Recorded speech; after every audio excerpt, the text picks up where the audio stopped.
Have you ever seen a Christmas so quiet that it didn't even feel like Christmas anymore? The kind where laughter doesn't echo, wrapping paper doesn't tear, and the only sound in the house is silence pretending everything is okay. Before we dive into the story, I want to know, where are you watching this from? Drop your city and country in the comments right now. Are you watching from your living room in Texas, your kitchen in London, your office break room in Canada?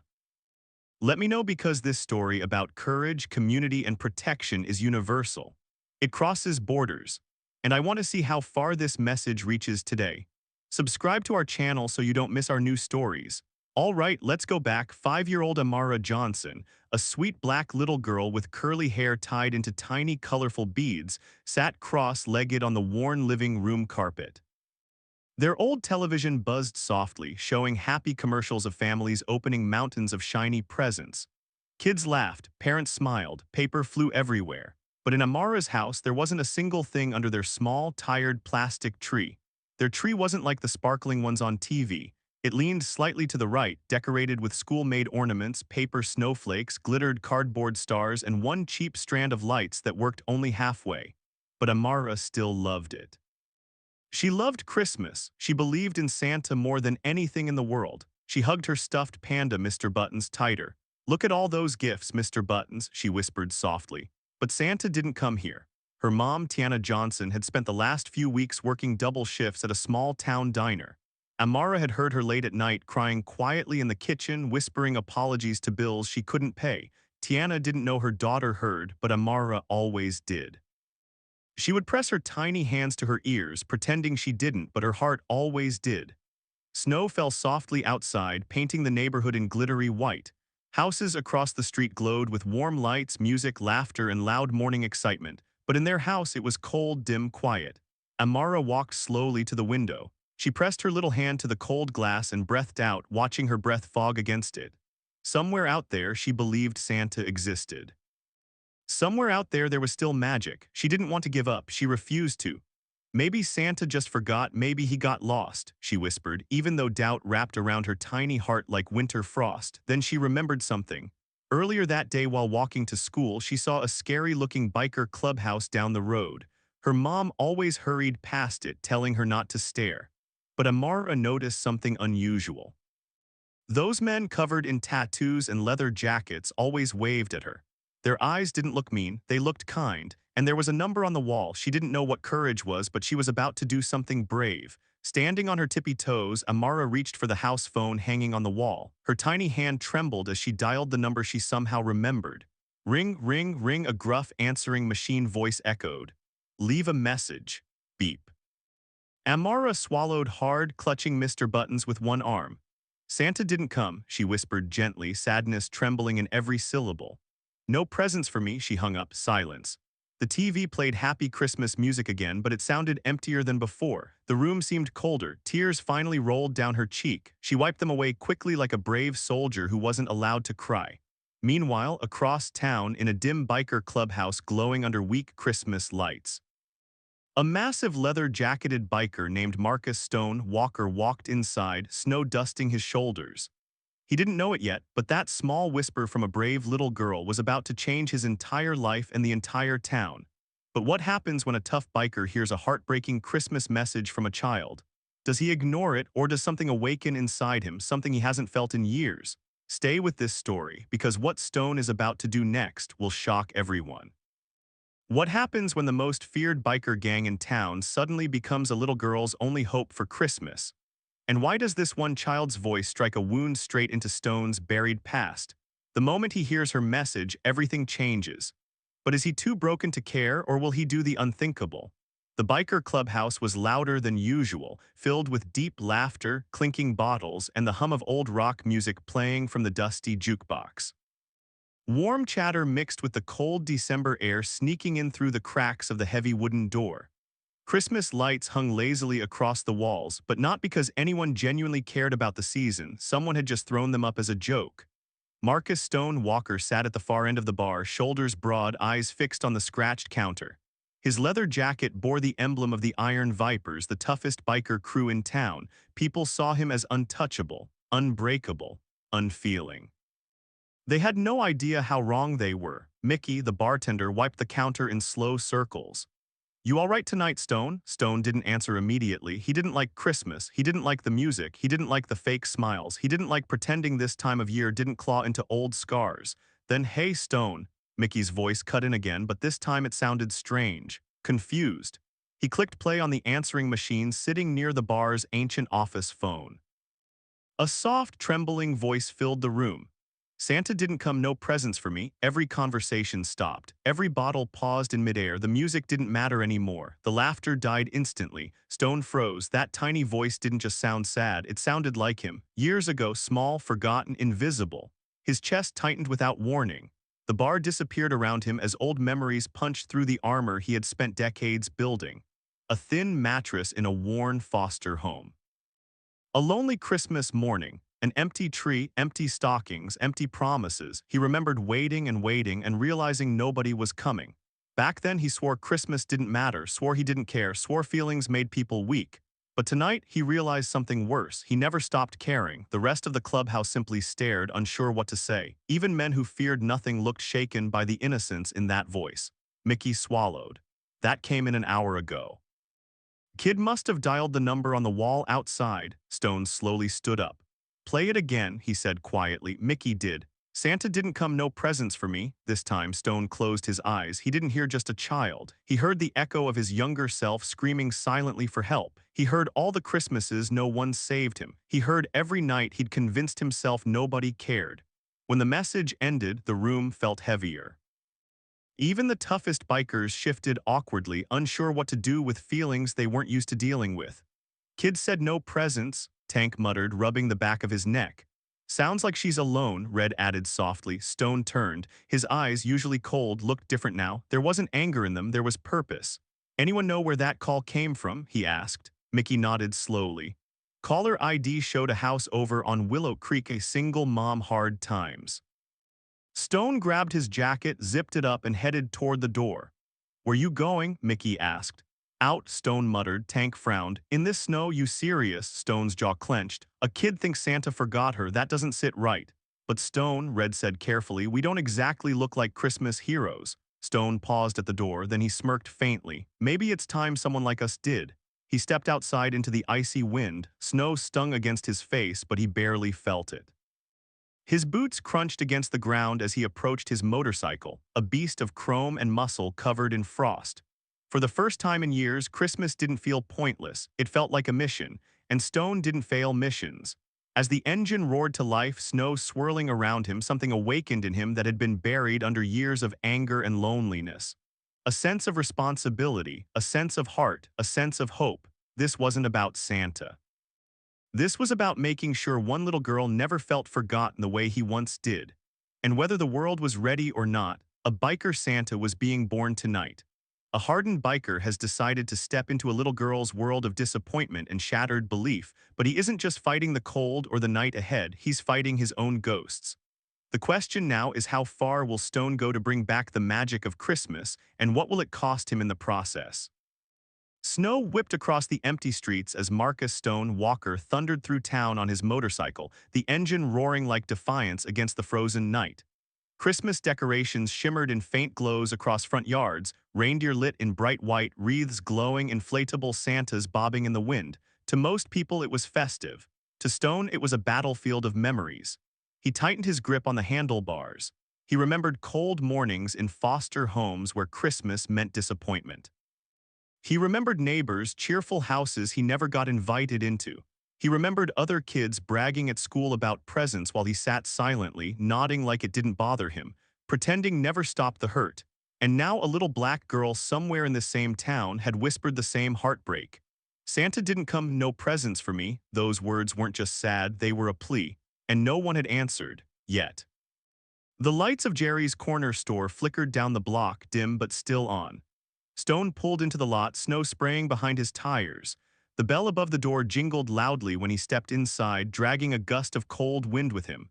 Jerry, a wiry man in his 60s with kind eyes and permanently rolled-up sleeves, looked up from the counter, startled for a second before recognition softened his face. Well, I'll be Stone Walker. Didn't think I'd see you tonight, Jerry said. Need toys, Stone replied gruffly. Anything you've got left. Jerry blinked. Toys you? Stone didn't smile. Yeah, me. Jerry didn't ask more. Small towns learn not to pry, but they also learned when something mattered. He motioned toward a lonely shelf in the corner. Pick whatever's left. Christmas rush cleared almost everything out. Stone walked over. It wasn't much, some teddy bears nobody grabbed, a few dolls in bent boxes, coloring books, mismatched board games. But his massive biker hands picked them up as if they were fragile treasure.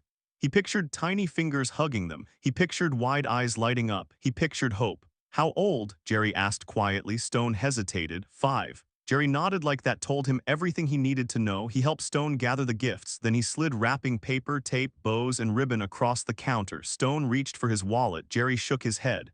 No charge. Stone stared at him. Jerry. It's Christmas, Jerry said firmly. Let me do my part. Stone swallowed, a knot tightening in his throat. He wasn't used to receiving kindness. He usually gave it quietly or pretended not to need it. Tonight, he didn't argue. He nodded once. Outside, the snow fell softer now, flakes drifting gently instead of attacking the air. Stone set the gifts carefully in his saddle bags like they were worth more than gold. For him, they were. He paused when he spotted a flyer taped to the store window. Town toy drive shortage this year, many kids left out. His jaw clenched, so it wasn't just one little girl. There were dozens, maybe hundreds, kids with empty trees, families with nothing left to give, hearts waiting for miracles that wouldn't come. Unless someone made one happen, Stone exhaled, white breath swirling in front of him. He had always believed he was just a rough biker who didn't belong anywhere except behind handlebars and beneath streetlights. But tonight, he realized he could be something more. He climbed onto his motorcycle and the engine roared again, but this time it didn't sound hard or angry. It sounded like purpose. He didn't just have one stop to make anymore, he had a mission. Across town, the Iron Viper's clubhouse buzzed with restless energy. Tank paced. Red cleaned his glasses just to have something to do. Mickey stared out the frosted window. You think he'll actually do it? Tank muttered. Mickey shrugged. With Stone. If that kid's voice touched him, he'll burn the night down to fix it. Inside that warm, rowdy clubhouse full of leather and scars, hope quietly ignited. Meanwhile, Stone tore across town again, snow spiraling like sparks in his wake. Children slept unaware, houses glowed softly. Christmas night held its breath. And somewhere, a little girl named Amara Johnson slept with a stuffed panda in her arms, even though disappointment still tugged at her tiny heart. But destiny was rolling toward her. Not in a sleigh, not with reindeer, but on a Harley. And this Santa wasn't wearing red. He wore leather and hope stitched into scars. A lone biker has gathered gifts, courage, and a promise burning in his chest, but one little girl isn't the only child waiting for a miracle tonight. As the weight of an entire town's forgotten Christmas lands on Stone's shoulders, the real test begins. Can one broken-hearted man become the protector of every child who was overlooked? Or will his past pain be too heavy to carry this new purpose? The night grew quieter as Marcus Stone Walker rode deeper into town. Snow softened the road's muffling sound, making Christmas Eve feel fragile, like it could shatter if touched wrong. Streetlights glowed pale gold against drifting flakes. Houses slept. Children dreamed. But Stone wasn't dreaming, he was planning. The first place he stopped wasn't a house. It was the shelter on Maple Avenue, a tired brick building with flickering lights and a paper sign taped to the glass door that read, "Toy supply short, please be patient." His chest tightened.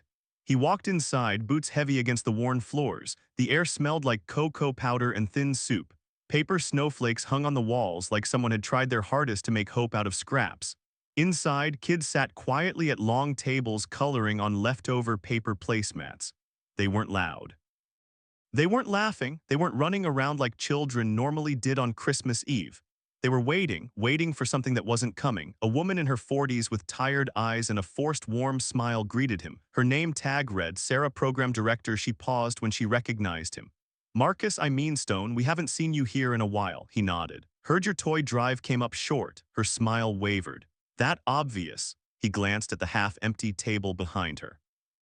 Maybe 10 toys total and at least 20 kids. His jaw tightened. Sarah sighed softly. This year's been rough. Factories closed, prices went up, families lost work. We tried, the town tried, but her voice cracked. Stone had seen a lot in his life, fights, betrayal, heartbreak, loneliness, things that hardened a man, but nothing hit harder than seeing kids pretend they weren't disappointed. A small boy tugged at Sarah's sleeve.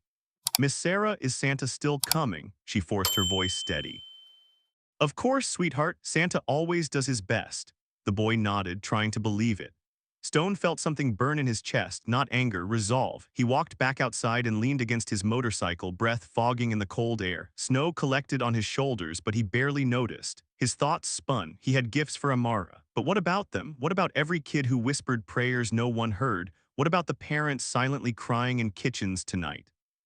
What about the mothers holding their kids tighter because they had nothing else to give? He stared across the dark street, jaw clenched. He couldn't fix the world, but maybe he could fix this town tonight, and he wasn't alone. He turned the key in his bike halfway, just enough power to light the console. He clicked a button on his handlebar. The radio frequency linked to the clubhouse channel crackled. Tank read, "Mickey, anyone listening?" Tank's voice came first, loud as always. "Always, what's up, boss?" Stone closed his eyes for a moment, then spoke. "I need you." The room on the other end went silent. Even through the static, the respect was clear. "For what?" Mickey asked calmly. Stone looked back at the shelter window, watching silhouettes of tiny children coloring snowmen on paper that had already lost its brightness. "For Christmas," Stone answered quietly. There wasn't laughter, there wasn't mockery, there wasn't hesitation. Tank exhaled. "Tell us what to do." Stone's gaze hardened with determination. "We're not just helping one kid tonight, we're helping all of them. Every house we know is struggling, every family that's drowning, every child who thinks Santa forgot them. We're turning this night around." He expected doubt, he expected pushback. Instead, Red chuckled softly. "Guess the Iron Vipers are going to war with sadness tonight." "That," Mickey added, "is a fight worth showing up for." Stone didn't smile often, but right then he did. Because for once, the toughest men in town weren't preparing to throw punches or defend turf. They were preparing to protect hope. Within an hour, the biker clubhouse transformed. Tough men with tattoos wrapped gifts carefully. Calloused hands tied bows. Rough voices hummed along to Christmas music playing on an old speaker. Trucks lined up. Motorcycles loaded with stuffed animals and coloring books gleamed like modern-day sleighs. The town was asleep, but the night was waking up. Stone mounted his bike again, wind cutting cool against his face. And somewhere across town, a little girl named Amara slept softly, unaware that her whispered plea had awakened an army. An army of unlikely heroes. An army led by a man who thought he'd forgotten how to care until a small voice reminded him what it meant to be human. A simple whisper from a child has turned a hardened biker crew into an unexpected force of kindness. But with more families in need than they ever imagined, the stakes are higher than Stone expected. The question that now hangs in the frozen night isn't whether Santa will come. It's whether one determined man and a brotherhood of outcasts can truly carry the weight of a town's forgotten Christmas. The snow fell slower now, drifting gently like feathers from the sky, as if even winter itself wanted to witness what was happening in that small town. Engines rumbled softly through the night, not with mischief, not with threat, but with purpose. The Iron Vipers didn't look like heroes. Leather jackets, scars, tattooed arms. But courage doesn't come wrapped in pretty bows, sometimes it comes covered in road dust and past mistakes. Marcus Stone Walker led the convoy, headlights cutting clean paths through the darkness. Behind him rode Tank, Red, Jax, and half the crew, each with saddle bags packed full of toys, blankets, warm clothes, canned goods, anything the town had scraped together in the final hours. Trucks they managed to borrow followed behind with bigger items strapped securely in the back. They didn't have magic, but they had determination. And sometimes that's stronger. Stone's first stop was Amara's house. Every fiber of his soul wanted to go there first. He wanted to see her joy. He wanted to believe that fixing one child's Christmas would heal something in his own heart. But leadership wasn't about doing what your heart wanted. It was about doing what hearts needed. The shelter came first. The rumble of engines rolled into the parking lot like thunder, announcing something powerful but not frightening. Parents waiting nervously near the entrance turned at the sound, brows furrowing in confusion. A few gasped, some instinctively gathered their children closer, because these weren't church volunteers, they weren't donation workers, they weren't the type people expected to show up for kindness. Until tonight, the doors to the trucks opened. Bags upon bags of gifts and supplies were lifted out, not slammed, not tossed, handled gently. Kids pressed noses against the windows inside. Sarah, the shelter director, walked out slowly, eyes wide, breath trembling in the cold. "Stone, what is this?" He whispered. Stone didn't make speeches, he wasn't good with long words, he simply nodded. "For them," she blinked rapidly, "all of this. And more coming," he said quietly. Behind them, Tank set up tables faster than any professional crew could have. Red carefully laid out coloring books, dolls, puzzles, race cars, backpacks. Jack stacked warm coats. Someone plugged in string lights across the entry, turning the dim shelter into something that felt magical. Christmas wasn't just appearing. It was transforming the night. Children slowly stepped forward, hesitant at first, like they weren't sure if this was allowed or real. Then a little boy reached for a toy truck. Stone gave him a small nod. The boy hugged it like treasure. And suddenly fear dissolved, distance faded, the room filled with hope. Laughter began, honest laughter. The kind Stone hadn't heard from kids in places like this in years. Sarah covered her face, shoulders shaking silently. Stone gently rested a hand on her back, not pushing comfort, just standing there so she didn't have to carry that emotion alone. "Who did this?" she finally asked. Stone glanced at his crew. They didn't look supernatural. They didn't look angelic, but tonight maybe heaven borrowed leather jackets. "We all did," Stone replied. Parents approached him next. One mother with tired eyes and red hands hugged her daughter tightly while tears streamed down her cheeks. "Thank you," she whispered shakily. "You don't know what this means. I didn't know how I was going to explain tomorrow morning." Stone's chest tightened. He knew exactly what it meant. He lived that pain as a child. He promised himself he'd never feel it again. Tonight, he promised no child here would either. A small hand tugged his jacket. He looked down. A little girl with messy pigtails held a teddy bear bigger than her face. "Are you Santa?" she asked softly. Stone blinked. He wasn't good with emotions like this. Tank snorted quietly. Red grinned. Stone crouched to her eye level. "No," he said gently. "I'm just someone who heard you needed him." She thought for a moment, then nodded. "That means you are." She threw her arms around his neck. He didn't hug tight at first, but then he did, and he didn't let go quickly. Minutes later, the shelter was full of noise, the good kind, kids laughing, wrapping paper rustling, volunteers crying and smiling at the same time. Hope filled the air thicker than winter. Stone stepped outside for a breath. Snowflakes landed on his eyelashes. He inhaled slowly, chest rising. This wasn't done. There were more kids waiting in silent houses, more mothers sitting at kitchen tables trying not to cry, more hearts wondering if they'd been forgot. He looked toward the distant neighborhood lights. Amara still didn't know it, but her voice hadn't just changed his night. It had changed the course of an entire town's Christmas. The shelter is filled with joy, relief, and restored belief. But while hearts are warming, the night isn't over. The convoy of bikers still has miles to cover, and one little girl's quiet home still waits in darkness. As Stone leaves the shelter and heads deeper into the cold streets, the question isn't whether he'll deliver gifts. It's how this mission of kindness will reshape his own wounded soul when he finally reaches the child who unknowingly started it all. While the shelter buzzed with laughter and warmth, across town the night felt different, quieter, heavier, inside a small, dimly lit house sitting at the end of Willow Creek Drive. Inside that house, Amara Johnson lay curled beneath a thin blanket, but she wasn't fully asleep. Her tiny fingers rested on Mr. Buttons, her worn little panda bear. Snow tapped lightly against the window like it was trying to whisper comfort, but the warmth the rest of the town felt hadn't reached their home yet.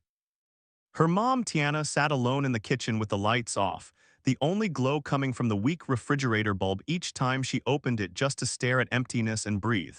Not because she expected food to magically appear, but because sometimes staring into a cold fridge was easier than staring into your own fear.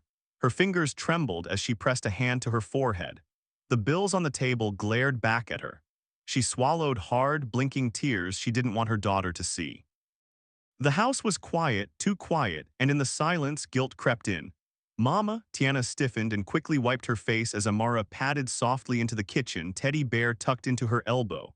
"Baby," Tiana whispered, trying to force a smile, "you should be asleep."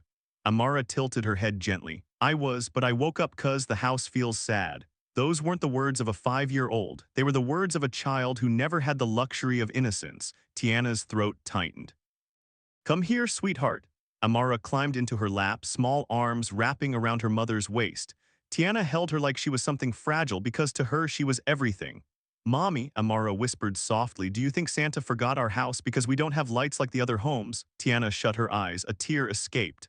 "No," she breathed. "No, baby, Santa could never forget you."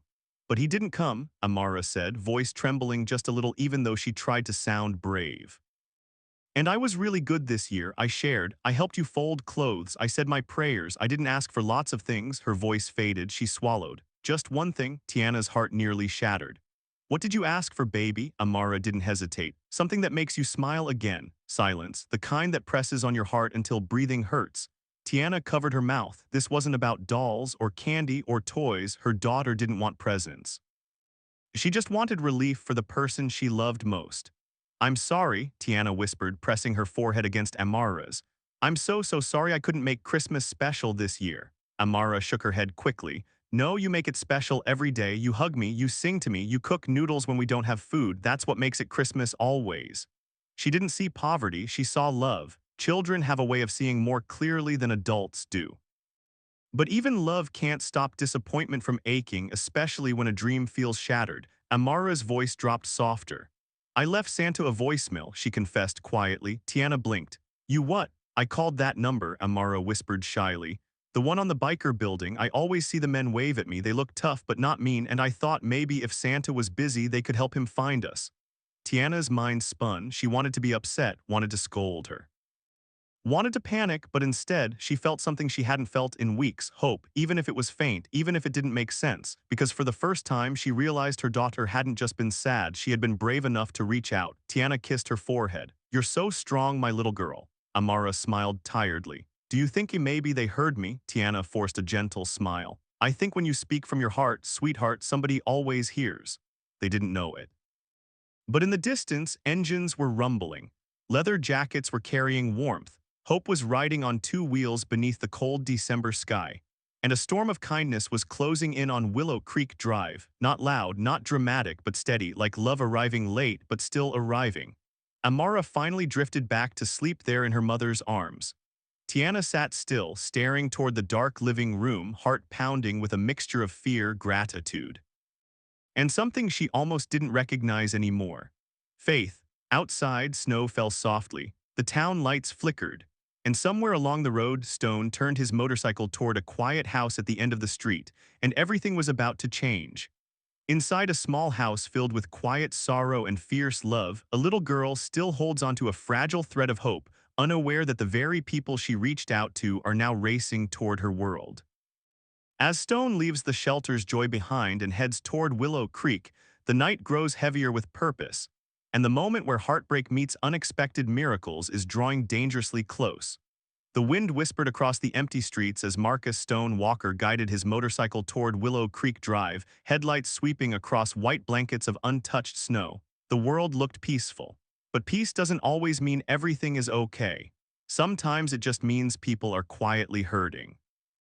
Behind him, a few of the Iron Vipers followed at a distance in case he needed help, but this one felt personal. Stone slowed as he approached a small house tucked quietly between brighter, louder homes lit with glowing decorations. Kids inside those houses slept knowing morning would bring joy, but this house, it slept in silence. The porch light flickered like it didn't quite want to give up but was exhausted from trying. He killed the engine. The night swallowed sound. Snow crackled softly beneath his boots as he stepped forward. He wasn't intimidated by darkness, storms, or danger. But this moment, standing outside the home of a child expecting nothing, a child whose voice cracked when she thought Santa forgot her, felt heavier than any fight he'd ever faced. He removed his gloves, not because he needed warmth, but because this deserved human hands, not armored ones. He knelt on the porch and gently set each carefully wrapped gift down, adjusting the bows like he was afraid the wrong angle might break the magic. A soft teddy bear, a warm blanket, art supplies, a small doll with braids like Amara's, and something unexpected. He'd tucked in a tiny star-shaped nightlight, hoping that even when he left, something soft would stay to hold back the dark. He placed a little card on top, not signed Santa, not signed Iron Vipers. Just 3 words, you are loved. Then the house stirred, light footsteps, a soft shadow, movement near the window. Stone froze, a small face peeked through the glass, wide eyes, hope fighting fear. A child who desperately wanted to believe, Amara. For a second she didn't move, then her eyes widened, her mouth opened, then disappeared. Stone's heart raced. He retreated into the shadow of a tall oak tree across the street. Years of surviving darkness made hiding easy. He didn't want her to see him. He didn't want to ruin the magic. This wasn't about him. This was about her. The front door burst open. A rush of warm air spilled out along with a gasp of disbelief and joy wrapped together. Mommy, her little voice cut the quiet night like Christmas bells. Mommy, come see, Santa came, he didn't forget us, he didn't forget us. She scooped the teddy bear into her arms like she'd been waiting her entire life just to hug it. She spun in the cold, laughing, the kind of laughter that makes snow look brighter. That sound healed something inside him he didn't know was breakable. Tiana hurried to the doorway in shock, hair messy, eyes red but now filled with something electric. Amara, baby, her voice trembled as she took in the gifts. Her knees weakened. She pressed a hand against the doorframe to steady herself. Because kindness hits hardest when you've been surviving without it for too long. Amara didn't care about logic. She just cared that Christmas finally felt real. He heard me, she whispered breathlessly. Mommy, he heard me, Tiana's eyes filled. Yes, baby, someone heard you. Across the street in the shadows, Stone swallowed hard. He'd taken punches without flinching. He'd fought storms without fear. He'd lived through loneliness like a soldier. But this little girl hugging a teddy bear like it was hope itself, that broke him in the best way possible. Tiana knelt and picked up the card. Her eyes scanned the simple words, "You are loved." She covered her mouth as tears spilled freely, not tears of defeat this time, tears of relief, of breath, of finally not having to be strong for one moment. She looked toward the street. She knew someone was there. She couldn't see him, but she felt gratitude tugging at the darkness. Thank you, she whispered into the wind. Whoever you are, thank you. Stone leaned back against the tree, eyes lifted to the sky. Snow landed softly on his beard, melting slowly like warmth finally reaching cold places. For the first time in a long time, he wasn't angry at Christmas. He wasn't bitter. He wasn't numb. He was grateful. He turned to leave, not because he wanted to, but because there were still children waiting for proof that magic didn't skip their houses. He stepped back toward his bike, but before he could mount it, a small voice echoed softly across the street, carried by winter air. Santa, come back someday. Okay, Stone shut his eyes. Then he nodded to the night, not promising like a fantasy, but promising like a man who finally remembered he had a heart. Engines rumbled again, hope rolled forward. The night wasn't over, it was just beginning. A silent porch has become a place of miracles, a child's belief has been restored, and a mother's strength has been met with unexpected mercy. But as Stone disappears back into the darkness, the weight of every other forgotten doorstep presses forward. With Christmas now alive in one home, the night challenges him with an even greater truth. Sometimes saving others slowly begins to save the parts of yourself you thought were gone forever. The road stretched quiet and endless as Marcus Stone Walker rode away from Willow Creek Drive, exhaust smoke trailing through the cold air like a silent vow. Behind him, the little house that once held silence and disappointment now glowed with something warmer than electricity. Joy lived there again, and Stone could feel it. Even from a distance, but the night didn't let him breathe long, because once your heart hears a child's disappointment, it starts hearing everyone else. He hadn't gone far when he slowed in front of another run-down house, paint paling, porch steps cracked, a mailbox hanging by one screw, no Christmas lights, no decorations, just quiet darkness. He killed the engine again. Tank pulled up beside him in a truck, window lowering with a low creak. You sure you want to keep going, boss? Tank asked, voice deep and genuine. We already did more than anyone expected. Stone didn't hesitate. There are more kids. Tank nodded. That was all he needed. They didn't knock, they didn't wait, they didn't ask for thanks. They simply worked. Toys, winter coats, food, left gently, carefully, respectfully, not charity, dignity. When they stepped back, they didn't linger to witness reactions. Not because they didn't care, but because this wasn't about being seen. Stone believed something silently. True kindness doesn't need applause. A few houses later, they stopped at a small duplex. Through a dim window, a boy sat on the floor, arms wrapped around his knees, eyes fixed on a blank tree. His shoulders sagged in defeat like he'd already learned disappointment too young. Stone and Tank exchanged a look. This one hurt. Tank pulled a basketball from the pile, a hoodie, gloves, and a boxed board game. Stone added a wrap train set. Make it look like magic, Stone said. They arranged everything quickly but with care. When they finished, Tank paused, stared at the porch for a second longer than usual, then cleared his throat. You know, Tank muttered, tapping his chest, this stuff, it hits different. Stone didn't tease him. He felt the same. They rode on, house after house, doorstep after doorstep. Lonely porches transformed into miracles in waiting. Their rough leather gloves shook sometimes, not from cold, from emotion. Behind them, a trail of quiet happiness waited to be discovered by sunrise. Word began spreading across town without anyone meaning to start it. Someone peeked through blinds, someone whispered, someone texted a neighbor, someone called family. Did you get something? Did your porch? Is someone doing this? No one knew who, but everyone felt it. Back at the shelter, volunteers cried tears of relief as more gifts rolled in from bikers who had turned their clubhouse into Santa's workshop. The hardened crew laughed, shouted, rapped badly, and loaded everything sloppily but lovingly. Rough men, tender work, and across town change kept building silently like sunrise waiting beneath the horizon. Eventually Stone stopped again, not because he was done, but because he needed one breath. He parked near the edge of town, overlooking streets glowing faintly under snow-dusted streetlights. Red caught up with him, stepping out of his truck and standing beside him in silence. "You okay?" Red asked. Stone didn't answer right away. He stared out. Snow fell lightly, engines cooled, night air whispered, then he spoke quietly. "When I was a kid, nobody came." Red closed his eyes. He understood. Stone didn't tell that story often. He barely admitted it to himself. But tonight, Stone continued, voice thick but steady, "I want kids to wake up tomorrow believing somebody cares, even if they never know who." Red nodded slowly. "That's worth everything," Stone exhaled, not in anger. Not in frustration, but in release. He'd been walking through life carrying disappointments he never healed. But tonight, giving something away wasn't draining him, it was healing him. Every porch, every child, every relieved parent. It didn't erase his past, but it softened it, and for the first time in years, he didn't feel like an outsider looking at joy from the cold. He felt like someone building it. The radio crackled, Mickey's voice came through. "Stone, you might want to get back soon. Something big is happening in town square, and I think," he hesitated, "I think it has to do with you." Stone frowned slightly. He didn't like being noticed, didn't like attention, didn't do this to be thanked. He did it because a little girl whispered a pain he understood too well. But the town, it wasn't going to stay silent about what was happening. And whether he was ready or not, Christmas had more than one surprise left. While Stone continues spreading quiet miracles across frozen doorsteps, whispers begin to ripple through the town like electricity breaking through darkness.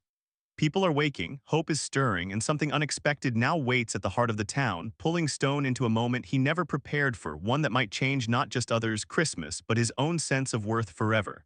The closer Marcus Stone Walker rode toward the town center, the louder the night seemed to breathe.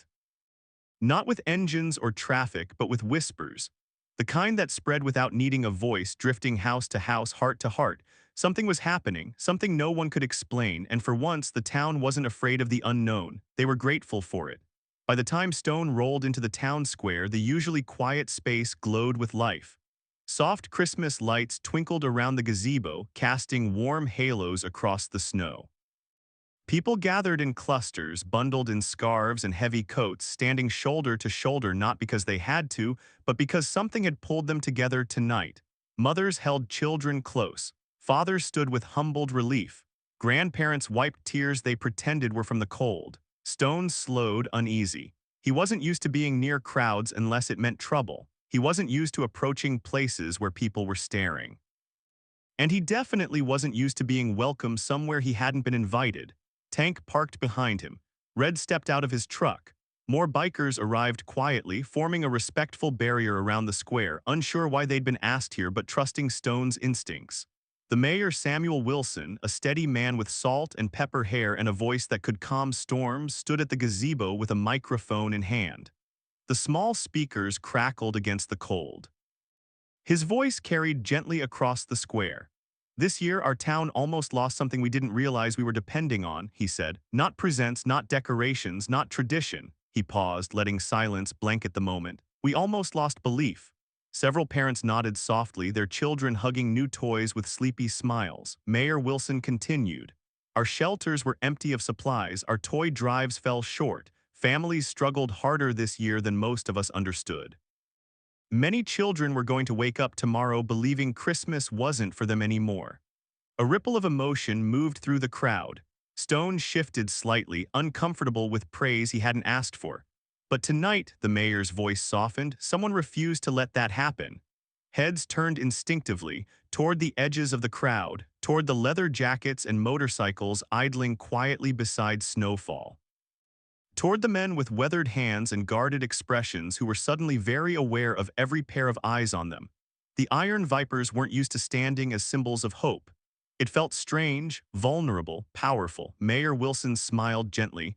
"I don't think they planned to be seen, I don't think they wanted thanks, but I think we owe something bigger than gratitude tonight. We owe acknowledgement." He raised a hand toward them. Tonight, the toughest people in our town taught us that real strength isn't about power, it's about compassion. Real courage isn't loud, it's quietly showing up when the world isn't watching. Sarah, the shelter director, stepped forward next. Tears shimmered in her eyes as she held the microphone. I saw children tonight who had already prepared their hearts to be disappointed, she whispered. And then I watched that disappointment disappear. I watched hope walk back into their lives in leather jackets and work boots. I saw compassion wrapped in rough hands and kind eyes. Parents clapped softly, kids waved, some whispered thank you even though they didn't know exactly who to say it to. Stone swallowed hard. He wasn't built for applause, he was built for surviving. And yet this didn't feel like applause, it felt like acceptance. Sarah's voice steadied as she added something unexpected. And there was one little girl tonight who didn't ask for toys, she asked for her mother to smile again. Gasps came softly. A few tears fell before people even realized they were crying. Stone closed his eyes. He knew exactly who she meant. Sarah smiled tenderly. She got both. Tiana stood in the crowd, Amara in her arms.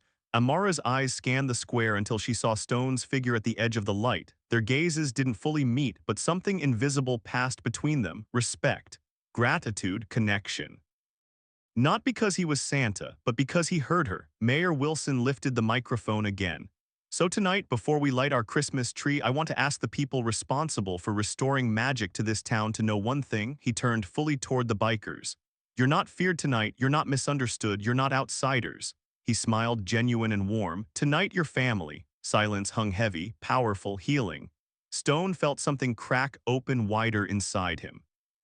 Not pain this time, belonging, a feeling he had chased his entire life without ever realizing what he was searching for. Tank sniffed. Red wiped his face aggressively like snow had gotten in his eye. Mickey muttered, "Don't start crying. If one of us breaks, we're all going down."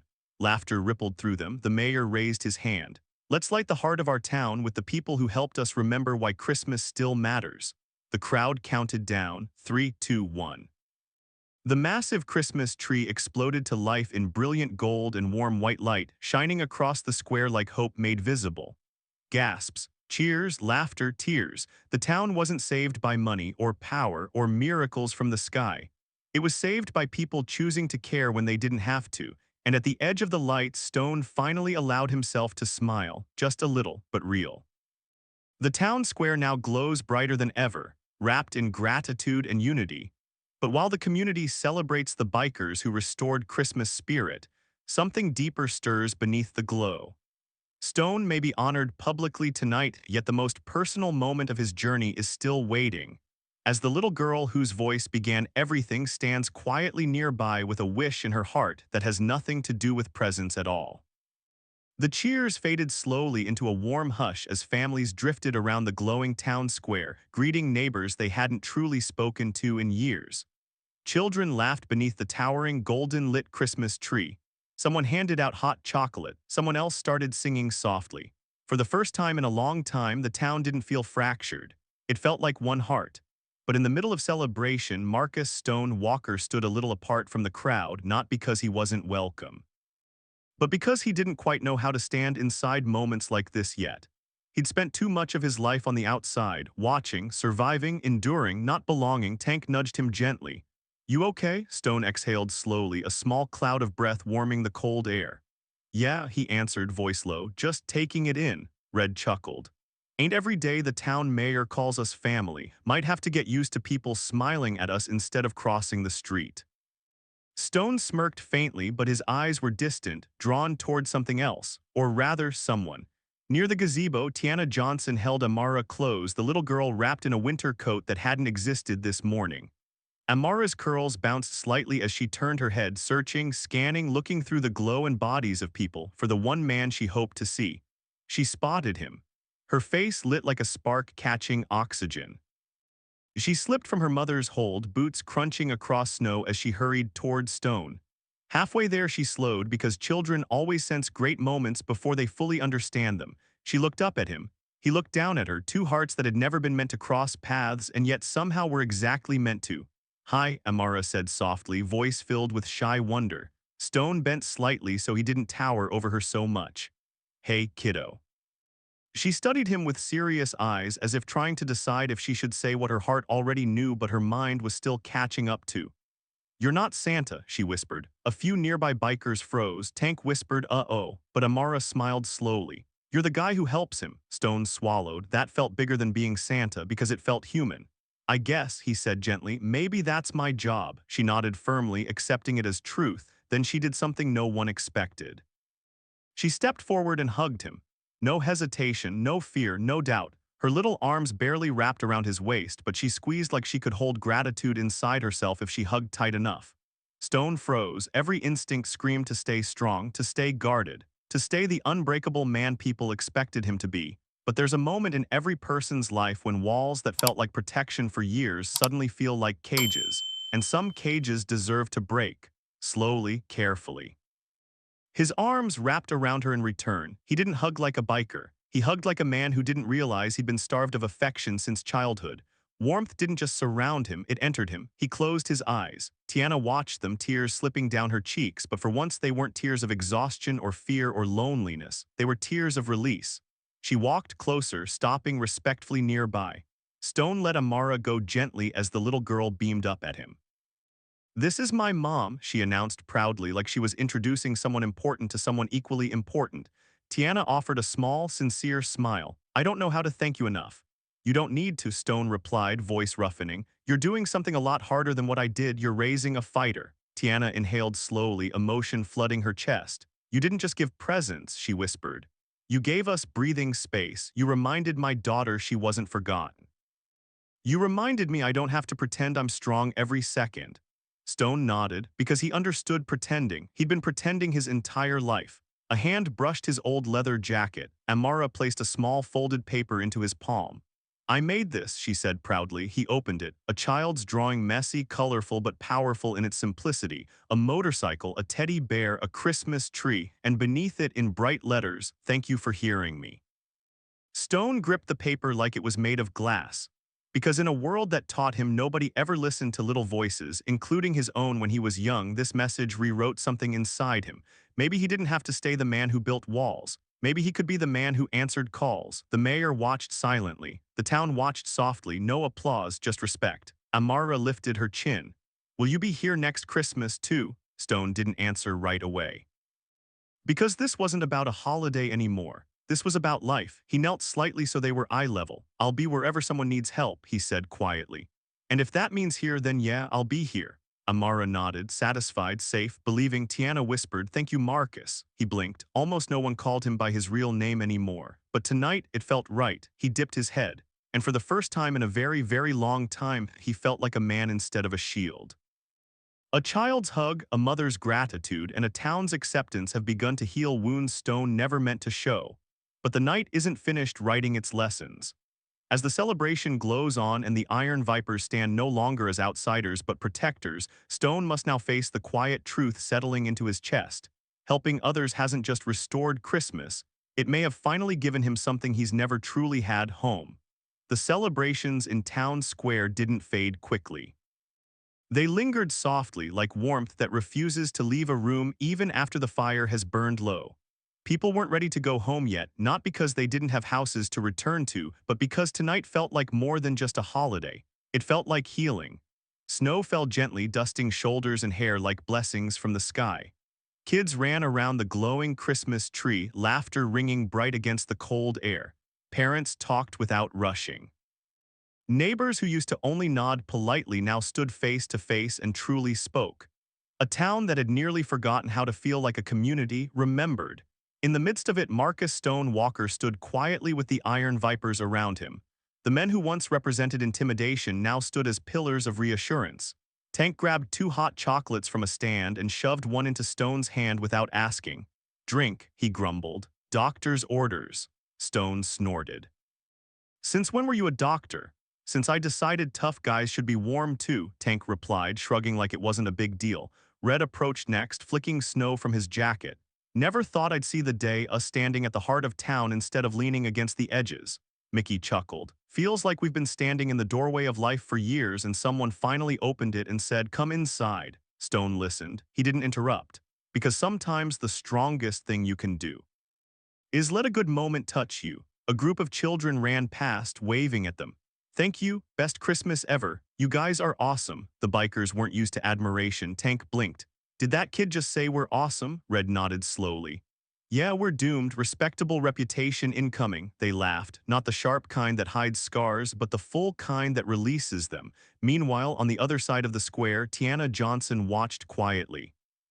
She wasn't thinking about bills or fear or the crushing loneliness she'd carried for so long. Her heart felt lighter. Amara tugged her sleeve excitedly. Mommy, can I go talk to the other kids? Go ahead, Tiana smiled. Just stay where I can see you. Amara dashed away, joining a small group giggling beneath twinkling lights. Tiana inhaled slowly. For months, she had walked through life feeling like a cracked window barely holding together against wind. Tonight, she felt held instead of holding everything alone. She approached Stone slowly. He sensed her before he saw her and turned gently. Their eyes met, no dramatic music, no spotlight, just two people with shared exhaustion and shared gratitude. You all right? Stone asked softly. Tiana nodded. Better than I've been in a long time. She looked around. This town, these people, they didn't just get Christmas tonight, they got hope, and I think so did you. Stone didn't deny it. He didn't have to. Hope wasn't loud or glittering inside him. It was quiet, steady, strong, like something that belonged. I didn't know how much I needed this, he admitted. Didn't know how empty I'd gotten until something filled me again. Tiana softened. Sometimes, she whispered, we don't realize how tired our hearts are until someone gives them a place to rest.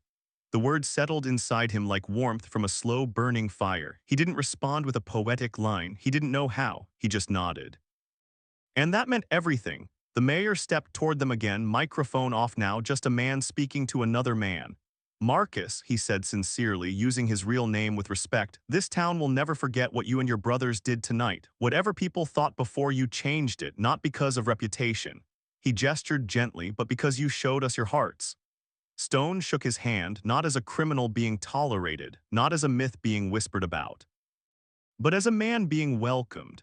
A few feet away, Amara squealed with laughter as a light snowfall turned into playful flakes swirling everywhere. She stretched her arms out like she was trying to hug the sky. Stone smiled softly watching her. It wasn't the kind of smile you wear on your face, it was the kind your soul makes. Tank clapped him on the back again. You did good, boss, Stone shook his head. We did good, and he meant it, because no single person saves a town, people save each other. Bit by bit, moment by moment, choice by choice, a local church bell began to ring midnight softly in the distance, echoing across rooftops like a blessing. Christmas Day officially arrived. Families slowly began drifting home, holding their children closer than usual, not out of fear but gratitude. Amara ran back to Stone one last time and hugged him again, quick but full of meaning. Merry Christmas, she whispered. He rested a gentle hand on her head. Merry Christmas, kid. For once in his life, he didn't feel like he was watching happiness happen to other people. He was standing inside it, and it felt like somewhere between loneliness and purpose he'd found home.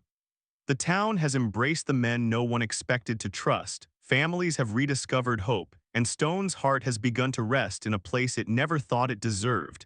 But Christmas isn't only about what you give others. As midnight settles warmly over the town and morning waits to unfold, one final truth approaches quietly. Sometimes the greatest gift Christmas leaves behind is the future it gently dares you to believe in. Morning didn't creep into town quietly. It arrived like sunlight remembered how to celebrate. The early rays spilled across rooftops, melting frost, warming windows, and waking a town that had gone to sleep with relief resting gently in its chest. For once, Christmas morning wasn't defined by what people lacked, but by what they had been given. Hope, dignity, connection. Inside the Johnson home, Amara woke before the sun had fully stretched across the sky.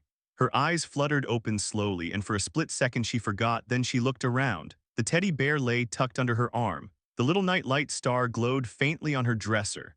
The living room, when she tiptoed out, still held wrapped promises around the small tree.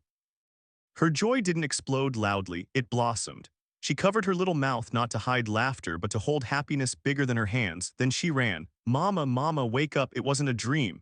Tiana sat up quickly, heart thudding, then releasing when memory washed gently back. No, it wasn't a dream. Last night happened. Kindness happened, mercy happened, Santa didn't forget them, people didn't forget them, the world didn't forget them. Tiana joined Amara in the living room, watching as her daughter opened every gift not with greed but with gratitude. She didn't rip wrapping paper like she was racing greedily toward the inside. She peeled it carefully. As if respect itself was a gift, every doll, every color pencil, every soft blanket brought a new kind of laughter. The kind that sounded light, healing, alive. Then Amara stopped suddenly. She picked up the card again. Those three small words sat at the top like something sacred. You are loved. Her fingers traced the letters like she was touching something holy. Mommy, she whispered softly, can I keep this forever? Tiana's voice broke, but her strength didn't. Yes, baby, she whispered, forever. Across town, similar scenes unfolded. In a tiny apartment, a boy who'd stopped believing in surprises rolled a brand new basketball beneath his palm, testing its bounce like he was testing wonder. In a shelter, children hugged gifts and volunteers hugged each other. In quiet houses once filled with shame, music played again. And under the bright Christmas tree in town square, a sign appeared on the gazebo's railings, handwritten, taped with hope. Thank you, whoever you are. Meanwhile, at the Iron Vipers clubhouse, the morning looked different than usual. Instead of hangovers and tired silence, it smelled like hot coffee and pancakes someone had attempted and only half burned. Tank sat at a table with syrup on his knuckles.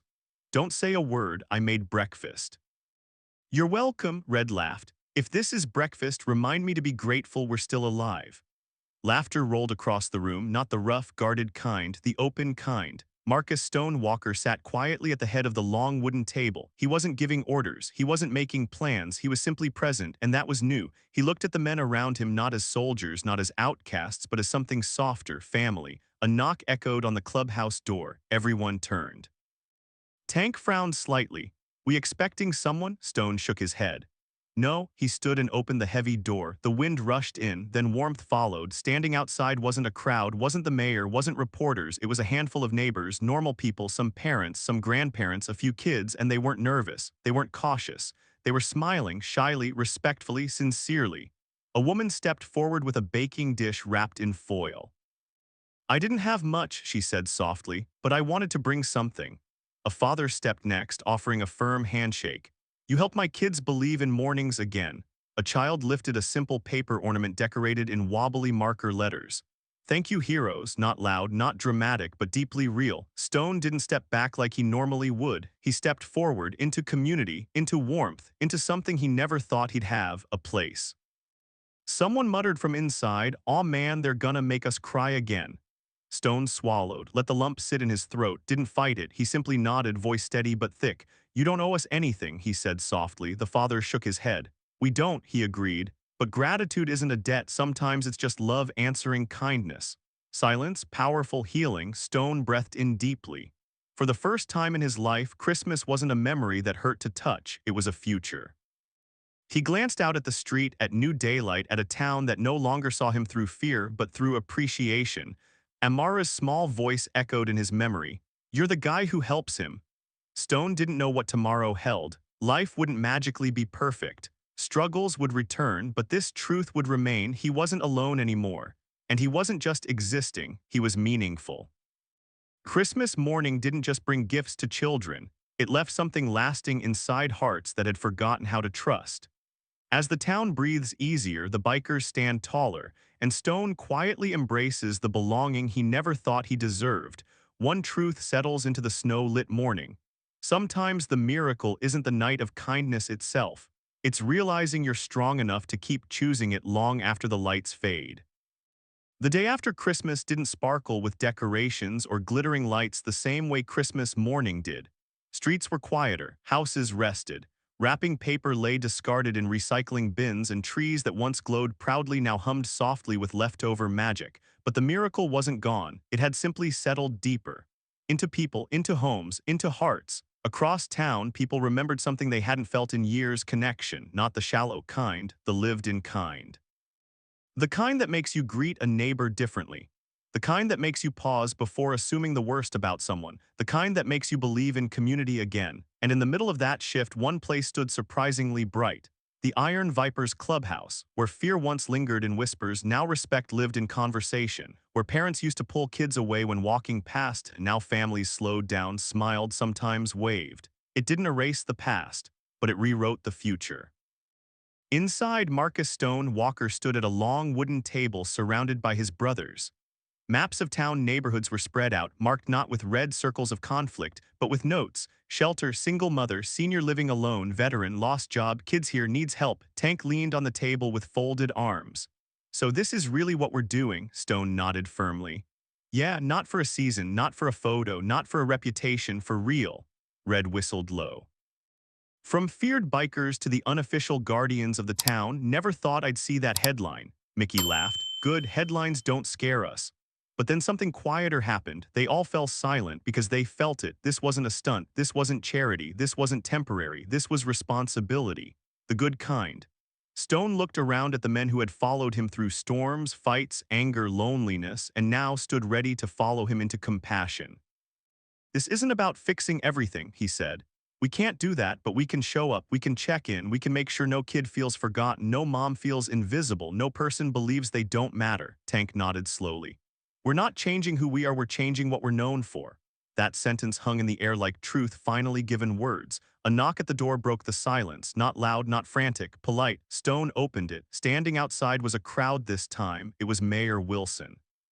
And beside him, two unexpected people, a teacher and a social worker. The mayor smiled softly. Hope I'm not interrupting. Stone stepped aside, letting them in. No tension, no defensiveness, just curiosity. The teacher, Mrs. Clara Hayes, a warm-faced woman with tired kindness in her eyes, looked around the room carefully. My students talk differently about their town now, she said quietly. They don't just talk about toys, they talk about feeling seen, feeling safe. Feeling like someone is watching out for them. The social worker, Daniel Pierce, nodded. You reached kids I couldn't reach with paperwork. You reached families who didn't feel comfortable asking for help. Then he added something heavier. And you reached a man like me who spent years thinking he was the only one trying to carry everyone. Stone understood exhaustion without needing details. Mayor Wilson cleared his throat gently. I'm not here to give you recognition. I know you don't want that. He looked around with sincerity. I'm here to ask something harder. Silence settled, respectful, steady. I want to build something real, the mayor continued. Not a charity program, not a government project, a bridge between your strength and this town's vulnerability.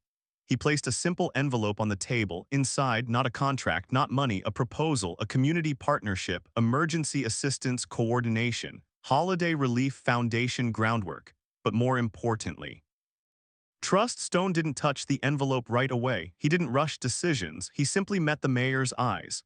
We're not perfect men, Stone said quietly. Mayor Wilson smiled.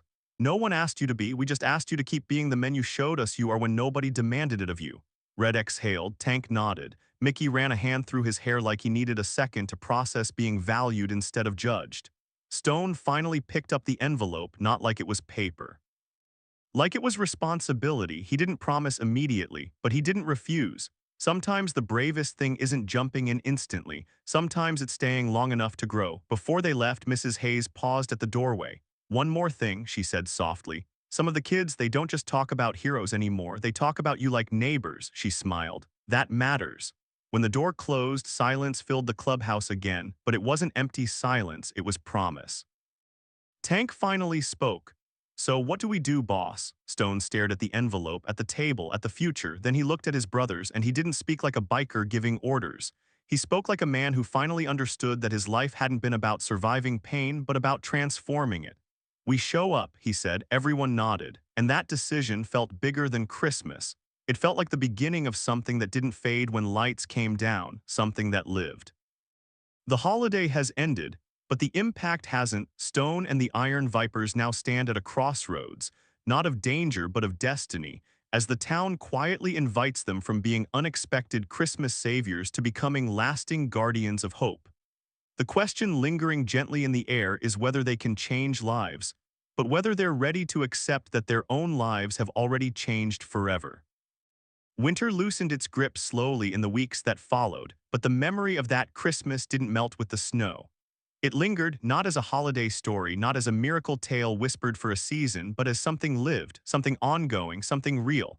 And it all began with a little girl who once whispered, "Santa didn't come, no presents for me." Now, that same voice echoed through a different kind of moment months later. Spring sunshine stretched softly across the town square, where families gathered again, not because of crisis this time, not because of desperation, but because life had shifted. The gazebo was decorated not with Christmas lights but with colorful banners painted by children. A sign hung proudly across the front, Community Care Project Launch Day. Kids ran around joyfully. Parents chatted warmly. Neighbors stood shoulder to shoulder with familiarity instead of awkwardness. This time hope wasn't a surprise. It was expected, and that was beautiful. At the center of it all, the once feared and misunderstood Iron Vipers stood beside folding tables filled with food donations, school supply baskets, emergency kits, bike helmets, and resource forms. No stage, no spotlight, no grand speeches waiting to happen, just presence, just commitment, just men who showed up because it mattered. Tank carried 3 folding chairs under one arm like they weighed nothing. Next event, someone else is hauling these. I'm a biker, not a furniture company. Red smirked. Admit it, you love this. Tank grumbled something inaudible, but the soft smile betraying him said enough. Mickey organized volunteer lists with focus that looked almost comical for a man who once swore he hated paperwork. Names, contacts, scheduled check-ins. Who knew compassion needed this much admin work? Stone chuckled softly. Turns out love is organized. He didn't stand on the edges anymore. He didn't hover like an outsider looking into a life he didn't belong in. He stood right in the center, rooted, anchored, home. Mayor Wilson stepped onto the gazebo, not with a microphone in his hand this time, but with rolled papers tucked under his arm and a joy that didn't need amplification. He smiled at Stone. Ready? Stone nodded once. Yeah, the mayor turned to the gathered town. Today isn't about thanks, today is about continuation. About building something that lasts beyond a season. Today we formalize what began as unexpected kindness into a living promise. Children clapped, parents nodded, not dramatic, deep, meaningful. He opened the rolled papers and placed them on the table. It wasn't a contract of control, it wasn't a political stunt, it was a partnership charter. Between the town, the shelter, community agencies, and the Iron Vipers, a bridge made official. Stone signed first, not with hesitation. With honor, Tank signed next while pretending it wasn't emotional. Red wiped his eye and muttered, "Wind," even though there wasn't any. Mickey laughed gently. "We're going to get soft if this keeps up." Someone approached quietly. A small tug at Stone's jacket made him glance down. Amara, smiling, confident, different, but still full of gentle warmth. "Hi," she said softly. Stone bent slightly like he always did when speaking to her, because she deserved to be met at eye level. "Hey kid," he replied with warmth that came naturally now. She held up something carefully. It wasn't a toy, it wasn't a gift. It was a small ribbon-cutting pair of scissors decorated with glitter stickers. "The mayor said since it started with me I should help start this too," she said shyly. Stone's throat tightened, but he nodded. She stepped onto the gazebo, small hand slipping into his without fear. Together, they held the scissors as the mayor held up the ribbon. People didn't cheer loudly when it cut. They clapped warmly, they smiled deeply. They understood the moment mattered, not because of fanfare, but because of what it promised. When Amara stepped down, Tiana hugged her tight, then looked at Stone with the same gratitude as that first night, but now layered with something else. "Trust. You didn't just help us," Tiana said softly. "You helped build something my daughter will grow up believing in." Stone glanced at Amara, who spun laughing among children without worry. He smiled faintly. "I think she helped build it more than I did. Because it was the truth. This didn't start with power. It didn't start with men on motorcycles. It didn't start with plans or organizations. It started with a brave little girl who refused to let silence win. A child who believed someone might care, and because she believed, someone did. And because someone did, a town changed." The sun bathed the square in warmth. People worked together, laughing, talking, planning. No one asked whether these men deserved trust anymore. They lived like it was obvious. Stone looked out at his brothers, at this town, at this future, and for the first time in a long, complicated life, he felt peaceful, not because the world was perfect, but because people were choosing to make it kinder, little by little, again and again. The way miracles truly last. What began as one lonely voice turned into a town's heartbeat, now rooted in compassion, unity, and courage. And as the Iron Vipers stand not as legends or saviors but as neighbors, the truest lesson remains. Sometimes all it takes to change a world is a single child refusing to believe they were forgotten, and a few brave hearts willing to prove they never were.